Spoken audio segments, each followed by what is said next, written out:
Very good afternoon students. Welcome to Utkarsh classes. आप सभी जानते हैं कि एग्जाम्स के डेट रिलीज होने में काफी कम समय रह गया है and this 15 days are very important for you. So इसलिए आज एक छोटी सी हम वीडियो क्रिएट कर रहे हैं आप लोगों के लिए, जहां पे we are going to discuss the 15 days preparation strategy. So most probably we are expecting the exams to be conducted in the last week of December month, which will go up to first or the second week of January. Dates have not yet been released, but it doesn't mean that we are not going to prepare ourselves for the exams for last 15 days. So last 15 days में हम discuss करते हैं usually revision part को, और हम discuss करते हैं approach to take care of the exam. जैसे कि आप सभी जानते हैं, यूजीसी नेट एक ऐसा एग्जाम है जो कि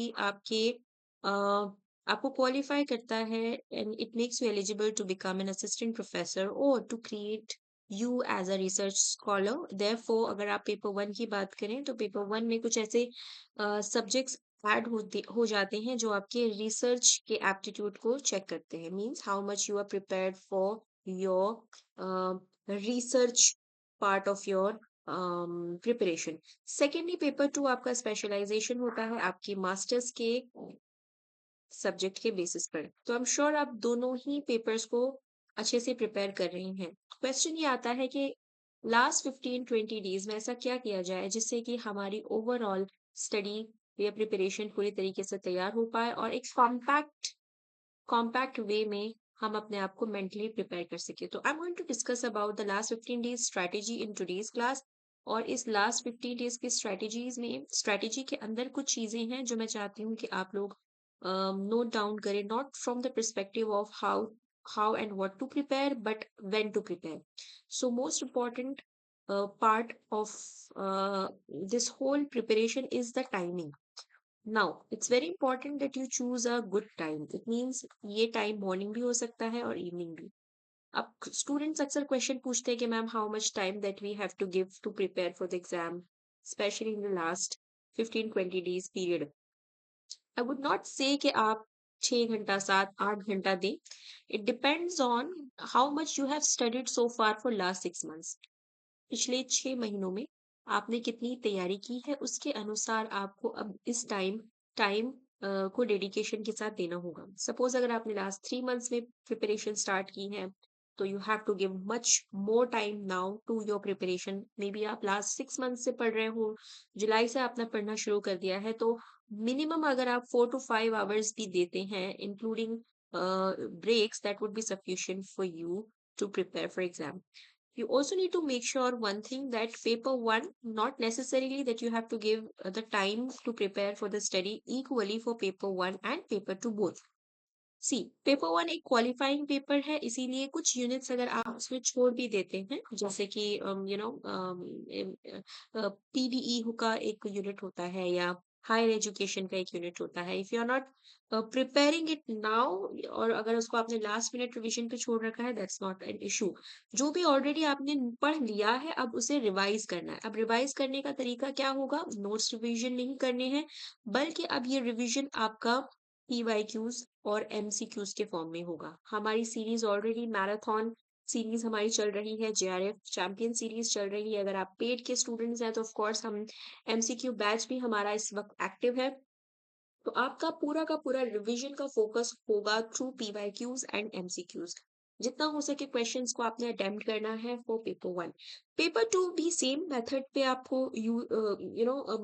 सेम मेथड का इस्तेमाल करना है। पीवाईक्यूज और एमसीक्यूज यहाँ भी सॉल्व करने हैं। हाउएवर इसमें कुछ कुछ कंसेप्ट्स होंगे, जैसे कि आप थियोरीज के माध्यम से पढ़ रहे होंगे। उन कंसेप्ट्स को अगर आप रिवाइज कर सकते हैं तो आप थियोरीज भी दोबारा पढ़ सकते हैं जो क्लासेस हमने कंडक्ट की हैं वाईटी पर या फिर ऐप लाइव पर, तो आप वहां से भी रिवीजन करने के लिए इन कंसेप्ट्स को दोबारा रिवाइज कर सकते हैं। बट ओवरऑल आपका फोकस रहेगा, बी इट पेपर वन और पेपर टू, दोनों भी पेपर्स में आपको पीवाईक्यूज को जितना हो सके प्रैक्टिस करना है, और टेस्ट सीरीज इसमें बहुत इंपॉर्टेंट साबित होगी आप लोगों के लिए, क्योंकि अब आप लोगों ने जो पढ़ा है उसे चेक करने का समय आ गया है।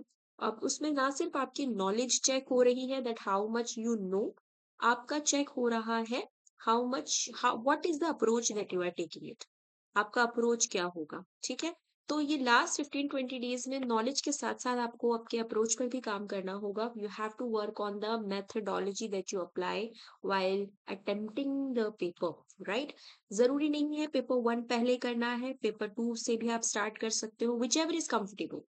मैं हमेशा स्टूडेंट्स को ये रेकमेंड करती हूँ कि हम क्वेश्चंस को 3 कैटेगरीज में डिवाइड करेंगे: easy, moderate and tough questions, ठीक है।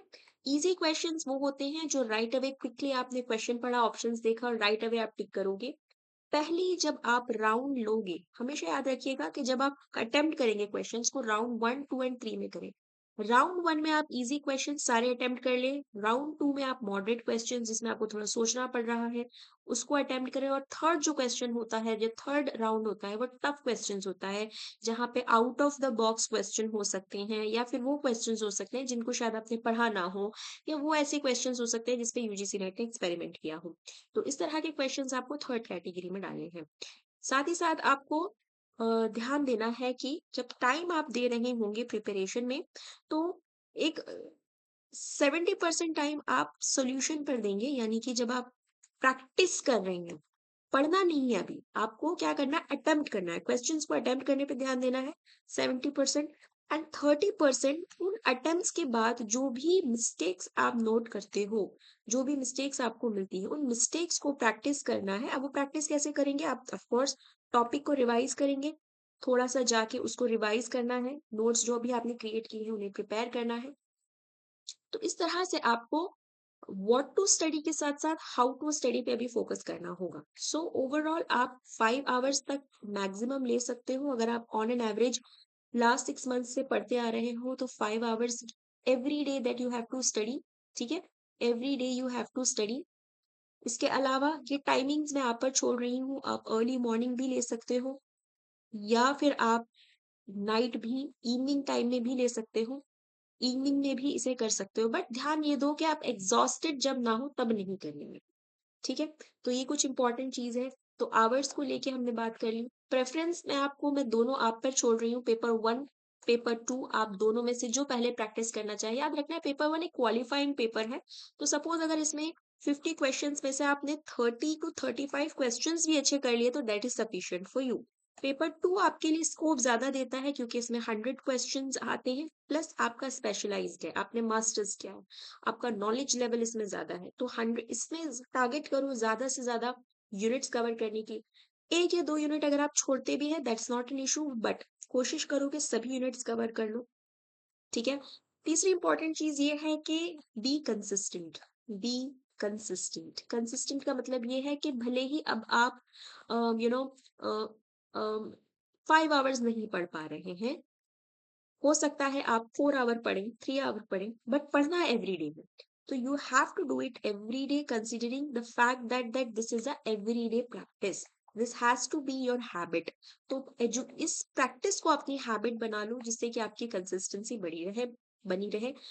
चौथा इंपॉर्टेंट फैक्ट मैं आपको बताऊंगी, जो कि आपकी इस पूरी 15 दिन की स्टडीज में जरूरी है, is to turn off your social media. Turn off the social media.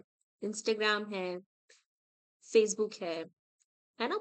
इसके अलावा और भी बहुत सारे एप्लीकेशंस हैं जो आपको डिस्ट्रैक्ट कर सकते हैं, तो please turn off them. Not only social media बल्कि turn off all those areas जहां पर आप डिस्ट्रैक्टेड फील करते